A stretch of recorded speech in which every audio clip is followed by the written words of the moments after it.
Good afternoon. I would like you to know that this is the first in a series of many battleground state polls that we'll be conducting from now through November. And I think that when it comes to North Carolina, it doesn't guarantee anyone a ticket to the Oval Office, or a key to the Oval Office, I should say, but it sure can help in terms of building up numbers to get to that 270 magic figure. So there's a reason North Carolina is on everybody's map. And part of the reason is also because it's a state that Barack Obama has carried, but more recently it was a state that Donald Trump narrowly carried 4 years ago. And so it's one that's likely to get a lot of attention, both nationally for president and also because your governor's race has become one that's also gaining some notoriety and some attention. So this is a poll. It's an early poll. It's not a predictive measurement. It sort of gives us a snapshot of where North Carolina stands at the moment. And I think as we go through the numbers, as Mary said, I'll be happy to take questions at the end, and I'll try to provide a little context for some of these numbers in addition to what you're looking at in terms of what we have already put forward. This poll was conducted from the 11th through the 14th of March, and the entire sample of North Carolina residents was 1,295, which had an error margin of plus or minus 3.5. We break down the sample into two subgroups in terms of the sample itself, and that includes registered voters, and then looking at a concept of what we've tried to determine as a definite voter. Later on, we'll refine that category to the more familiar likely voter, and that becomes probably something in the fall, which probably is a better roadmap for the fine-tuning of where the race stands. As I mentioned, this was a state that Donald Trump carried very narrowly last time, just a little bit more than 1%. And right now we're seeing the former president with a 51% among registered voters to Joe Biden's 43%. So we're characterizing that as an edge, but certainly a early number, and one, as I go through some of the digging down, diving into the crosstabs, you'll see that there's a lot of things going on here that are interesting. So let me go into some of that. I think we see. Yes. Before you continue, if I may just jump in, Sure. it's Trump 51, Biden 48, not 43 on the Oh, well, I'm looking at 5148, and I said 43 apparently. Just testing our system. Please adjust that number to 5148, which is a 3-point difference, which is probably where the three came from. Thank you, Steph. Anyway, what I think in the numbers that was particularly interesting is that the base of both candidates seems large and secure. Both are getting 94% of their respective party base. So, the efforts to pitch to the base are probably more directed by the candidates to get enthusiasm and to get turnout, because a lot of the bigger numbers are already locked in terms of the stronger partisans. When we see, look at independents, last time, in the election, Trump carried them by 4. The number is 6 right now, so that's not an appreciable difference either. So the party breakdowns are fairly much playing true to form. What we did see that I thought was very interesting was some differences along racial lines. So, for example, Joe Biden has picked up 8 points in his total among white voters in the state, while losing 13 among the numbers he's getting among African American voters. And we've seen this in some of the national numbers and seen it in some other states that have been done by other groups. There seems to be a dual direction here, if I may, in terms of these numbers, where Biden's running a little bit ahead among whites in a lot of places, but as you've heard in many tellings of the contest, the black number is a little soft for him. So the question becomes, just down the road, and one we're going to be looking at, is does Biden hold on to his advantage among whites, which are obviously a larger group in these states, and or does he help himself out by directing a closing number of African Americans? In both instances, that would make a difference, and the 3-point edge that Trump has would evaporate very quickly in terms of the numbers. We also saw in here some interesting numbers along age. The expectation has been, and certainly 4 years ago, that Joe Biden would do well among young people, 18 to 29. He currently trails among young people by 9 points in these numbers, but the elder voters, the senior voters, are a group that has gone traditionally more Republican, and Donald Trump had carried it by 19 points 4 years ago in the exit polls, and right now that's even. So we're seeing not only a racial change in the lay of the land this early, in these early numbers, but also a interesting look at the age differences. And that has a lot to do with sort of where the last 4 years have gone in both terms of what the enthusiasm of Joe Biden for younger voters, which may have dissipated somewhat, but also some fear and concern among older voters as issues of the democracy are front and center for them, and also issues of possible attempts to redirect Social Security and Medicare. So that's also something that's interesting to watch. The question also has been advanced that I think these numbers address, and is, what do the minor party candidates do? What does the Robert Kennedy candidacy do? Right now in North Carolina, he's getting 11% on the toss-up question, on the three-way, but he doesn't alter the 3-point spread. See, 3 becoming a common number. That's probably why I'm using it so often. Nothing on the 3-point spread. So at this point, the answer to the question, as far as North Carolina is concerned, is that Robert Kennedy is getting around 11%. Not a huge number, because minor party candidates do tend to fall as election day comes closer, but he's not drawing disproportionately from either of the candidates. So I wanted to then go through just some other questions, and I know you've presumably read through all this, and I think there's a few other things I wanted to highlight in terms of the name recognition of both Biden and Trump. They're both upside down. And Biden's negatives are slightly higher at 54 than Trump's are at 50. When you look at the Kennedy numbers in that case, on this question, he has a 29 favorable, a 33 unfavorable, so pretty much even on that, but a large number, 38%, saying they don't have enough information about him to voice an opinion. So those of us who kind of watch this very closely are more connected with where rank and file voters are, 33% of whom don't have an opinion on the Kennedy candidacy yet. And among people who are younger, 18 to 29, that number grows to 49%.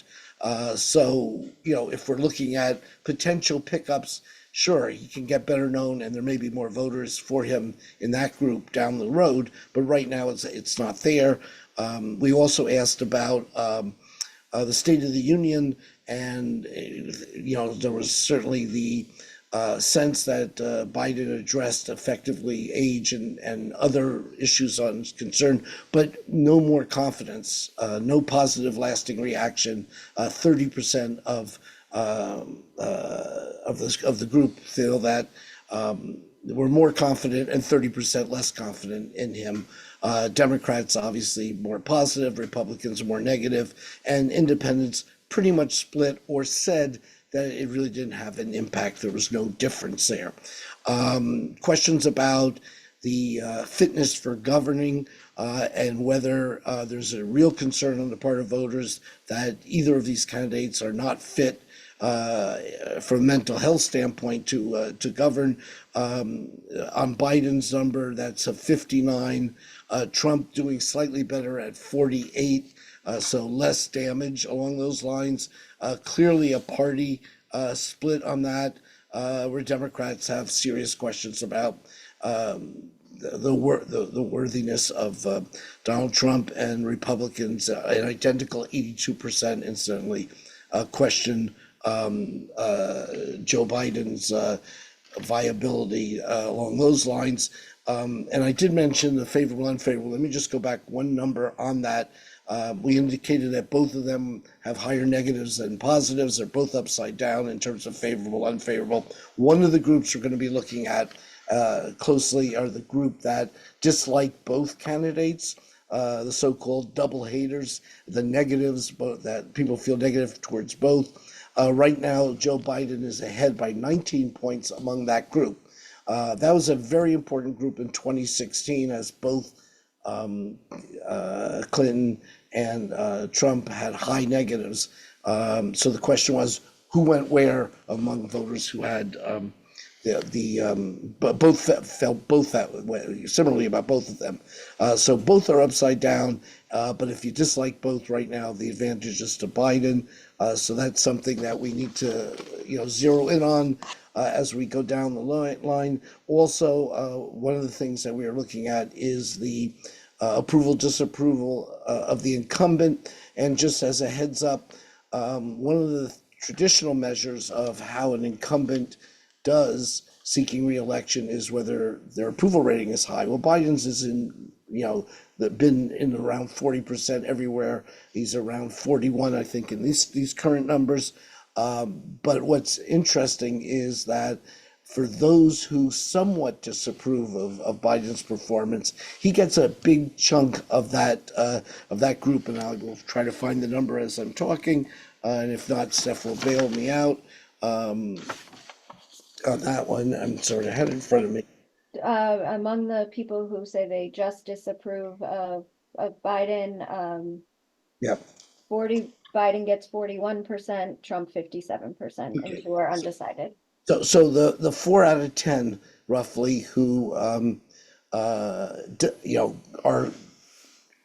not in the column in terms of job performance, not approving of Joe Biden, still feel when it becomes a choice and not a referendum, a choice between Trump and him, that they are feeling positively towards him. And I think part of that is also driven by all of the legal issues that are confronting former President Trump. We asked a question of whether they think, people think in North Carolina, whether he's done something illegal, unethical, but not illegal, or nothing wrong. And 46% of the folks we talked to in North Carolina think that he's done something illegal. Obviously, that's a huge number among Democrats. It's also 44% of Republicans, 44% of independents, but also 12% of Republicans.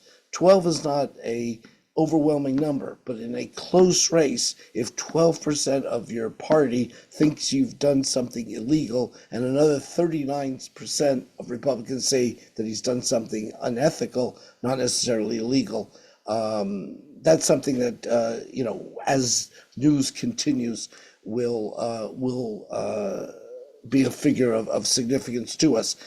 The question of immunity, which is one closely related to this, and whether North Carolina folks think that former President Trump should be granted immunity. 61% say no to that, and again, 23% of Republicans are not positive about, or they're negative, I should say, about granting immunity to the former president. So that becomes a problem. for him down the road, potentially, depending on where these verdicts come in. We've heard from lots of different polls, and, if he does get convictions, will that change people's mind? And that's still speculative, but the numbers suggest that that is a potential vulnerability for him down the line. Also, because we asked about whether people think the investigations generally have been fair, to see whether he has broken the law or just a political strategy by your opponent.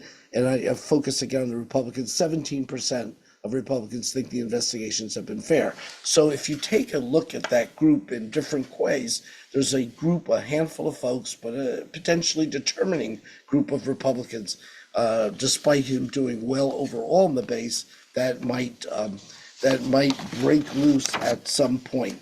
And I think I want to just add to a brief discussion on the issues, and then talk about the governor's race, and then open it up for any questions you might have.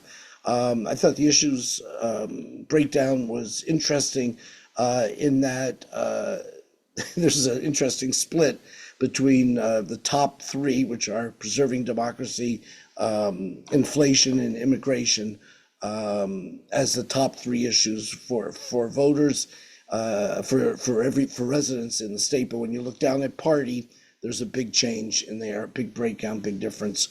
43% of Democrats, which is probably the largest number of any group on any question, think that preserving democracy is the number one issue. Abortion, the biggest group, not surprisingly, on that question are Democrats, and they are in second place among Democrats at 18%. Republicans, not surprisingly, are more concerned about the number one being immigration, and number two being the questions of the economy and inflation more specifically.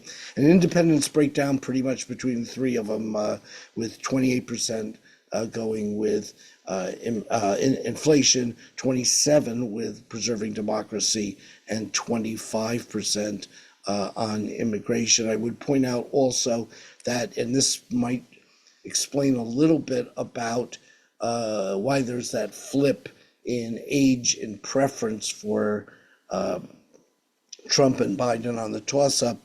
Among the young folks, 18 to 29, inflation is the number one concern at 33%. And I indicated earlier that Trump is getting a disproportionately higher number among those voters. Among people who are over 60%, over 60 years of age, 35%. Number one issue for people of that age group, and that may explain why some of what's happened in terms of preserving democracy, why that is a potent issue for Joe Biden with those voters. And I think I would end the discussion right now and just pointing out, looking at the governor's race, because that is one that obviously is of importance to folks in North Carolina, but likely to become important in the national scheme of things, given the nominees. Right now, the Democrat Stein is showing at 49%, Republican Robinson at 47%. But I think more importantly than the fact that this is very close, and ultimately those will be the numbers that we're going to be very interested in. But the name recognition, I think, on these candidates is interesting at this point, because Stein, 39% do not have an opinion of him. He's not as well known as Robinson, the Republican, who I believe is a 21%. Not sure on him. Check, Steph, if you could just check that number. Sure. On Stein, the 39% is of registered voters. It's 42% of adults. And on Mark Robinson, on adults, 31% don't have an opinion, and 28% of registered voters. Okay, thank you. And in the case of Stein, he's more popular among those who have an opinion on him. On the case of Robinson, although he's less popular among those who have an opinion. So does Stein pick up as people get more familiar with the candidates, and does the pattern continue with Robinson's numbers being upside down. If that's the case, then Stein would be in good shape down the road. I thought also, and I promised that was gonna be the end, but I'm gonna throw one more in there, and that is the confidence in state and local elections and the integrity of the electoral process. I thought it was very interesting, given all the problems that have been directed and all the negative publicity to the integrity of our electoral process. 75%, 3 in 4 residents statewide in North Carolina are either very confident or confident that their state and local governments will run fair and accurate elections.